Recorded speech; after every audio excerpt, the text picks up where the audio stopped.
have a copy of the amended agenda. Be looking for an approval of that. So moved. Have a motion and a second. Any discussion? All in favor say aye. Aye. All opposed? Okay. Motion carries. Next, we need the approval of the consent agenda. You all have it in front of you. So moved. A motion Second. and a second. Any discussion? All in favor say aye. Aye.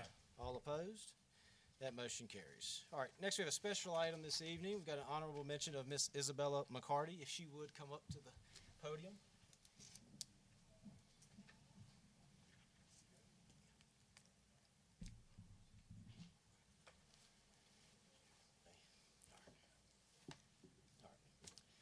Miss McCarty, I am writing you to congratulate you on being selected the Roanoke's 18 Under 18 and for being part of the Gateway Enrichment Program at Lee Wade Elementary.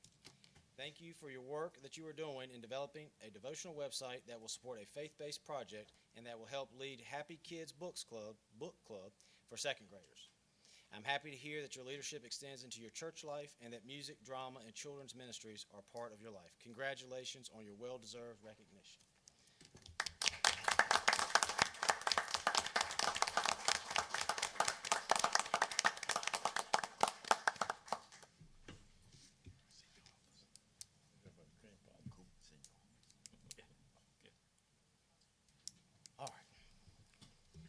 Next, we have a public hearing tonight on CDBG for North Main Street project. Mr. Bernard will present.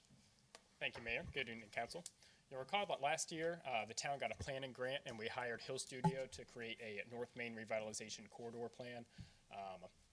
And that planning process took place through the winter and spring, and the process included a building inventory, the analysis of publicly available data, a market assessment, multiple public input sessions. An economic restructuring plan was created to determine new opportunities for business and investment within the district. It was determined that the primary trade area, which is the majority of people that are do business in the North Main corridor, had a 2024 population of nearly 36,000 people. So that's 36,000 people that go to the North Main corridor to conduct business. I didn't say it before, but I'll remind you that the corridor is defined as Angle Bridge, right there by the depot, all the way up to the US 220 interchange. And the survey also indicated that there's a leakage in retail amenities such as food and beverage, general merchandise, clothing, and home furnishings and more, which means these are businesses that people are leaving our community for. So they're driving outside of Rocky Mount, Franklin County. So we have it documented that there's additional demand for these types of businesses. Last year, after that planning process was completed, we submitted an application to implement that first phase of the North Main revitalization plan. And like we had talked about recently, we were unsuccessful in that application, but we did get the opportunity to talk to the Department of Housing and Community Development what we could do to improve our application. And the main takeaway is that the project was fundable, but we were just outcompeted by other communities, so we did score well enough to get funded. And there is precedent even here locally. Boone's Mill was not successful in their first application, but they were in their second one.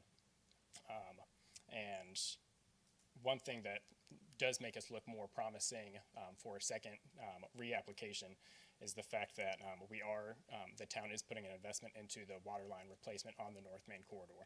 So even though the grant doesn't require any match, it does look good when the community has additional skin in the game. So by having it budgeted and documented that we are pursuing this water line replacement, it will make the application look better for the funding agency. And so the application that we will be submitting later this month will be for $1 million and will include the following revitalization activities: facade improvements at 10 properties along the corridor. These improvements to businesses will help foster an atmosphere that will welcome additional investment. Improvements include replacing awnings, paint, siding, landscaping, and more. Streetscape improvements that include pedestrian safety improvements and sidewalk improvements and tree plantings. Public art to include murals that celebrate the community's impact on the larger region, and murals along the side of Angle Bridge. Additional wayfinding signage, and pole banners. And lastly, some of the grant funding would also go towards administration by the West Piedmont Planning District Commission, and Architectural and Engineering Services by Hill Studio. So with that, I'm glad to answer any questions. This is a public hearing, and if there's no one who has signed up to speak for that public hearing, there's a resolution in front of you. Yeah. There is a resolution in front of you that, if adopted, will support the application. I think, Mr. Holland, you want to speak to that? Did you sign up? Sure. Good evening, Mayor and council members. I'm Keith Holland. I live at 410 Hilltop Drive, Rocky Mount. I'm here to speak in support of the application for the North Main project. I myself have worked with CDBG grants for over 35 years. I've seen the good things they can do in Rocky Mount, uptown, downtown, need more. We were able to do a lot of good things when I was here with CDBG grants, and I would like to offer my support on the town on the application on this one. Thank you. Thank you, sir. All right. Is there any questions of staff? Yeah, I just got one question. Are we still proposing to cut out one of the lanes? I know that was one of the discussions in the very Yeah, so that was early on the stages. recommendation in the plan, but that is not part of this application. Perfect. So the funding is for $1 million, and the cost of that would far exceed what this grant is capable of. Understood. Thank you. I just wanted to clarify that. Thank you. And Daniel, just to tie it all together, at the last council meeting, there was a public hearing, which was also required that, I'm kind of saying this to make sure I got it right, but the CDBG program makes you do a kind of a high-level general CDBG public hearing, then they require one on the actual grant, which is what we're doing tonight. Correct. And then the adoption of the resolution, right? Correct. So this one is just a higher level of specificity. Do you any further questions? Staff. Thank you. Do you need a motion to adopt the resolution? I do. I'll make a motion to adopt the resolution as presented by Daniel. Second. Second everywhere. Any discussion? All in favor say aye. Aye. All opposed? Motion carries. Next, we have the hearing of citizens this evening. We have one person signed up, Ms. Glenna Moore.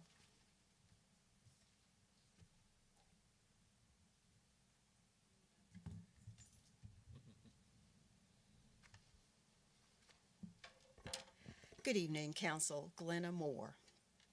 From the beginning of the Civil War, black enslaved people in Virginia were requisitioned by the Confederate States of America to work at Confederate camps. It's estimated that tens of thousands of enslaved people labored for the Confederacy during the Civil War.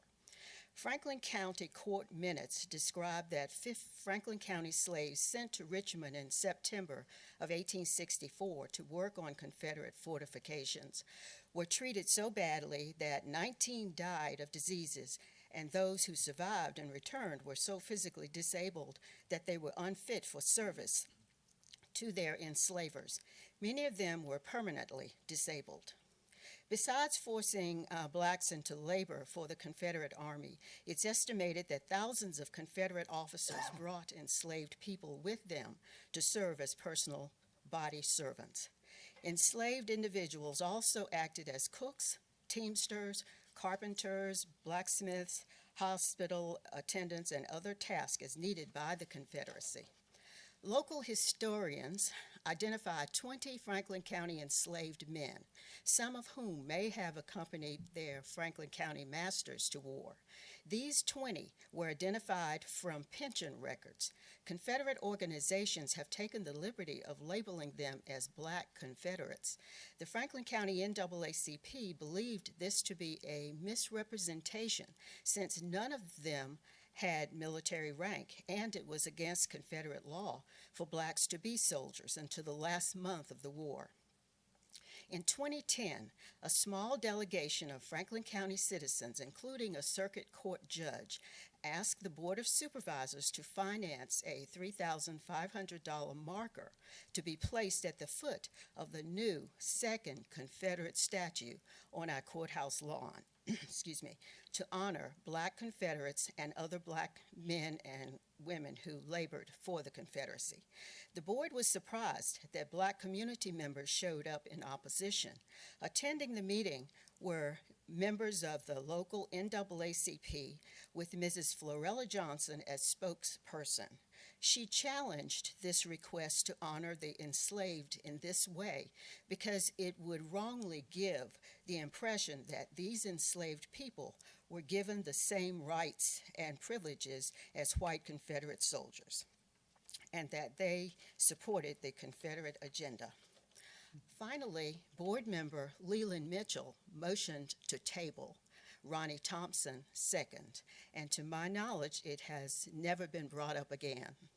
As we learn more about enslaved and free blacks in the Civil War, we will find appropriate ways to acknowledge them and tell their stories. My hope is that the United States Colored Troops statue will encourage citizens with varied views to gather and respectfully discuss Civil War history. Thank you. Thank you. Thank you, Ms. Moore. All right.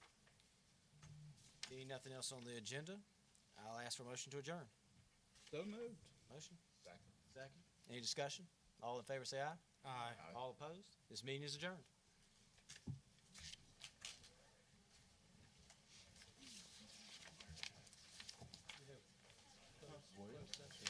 No, sir.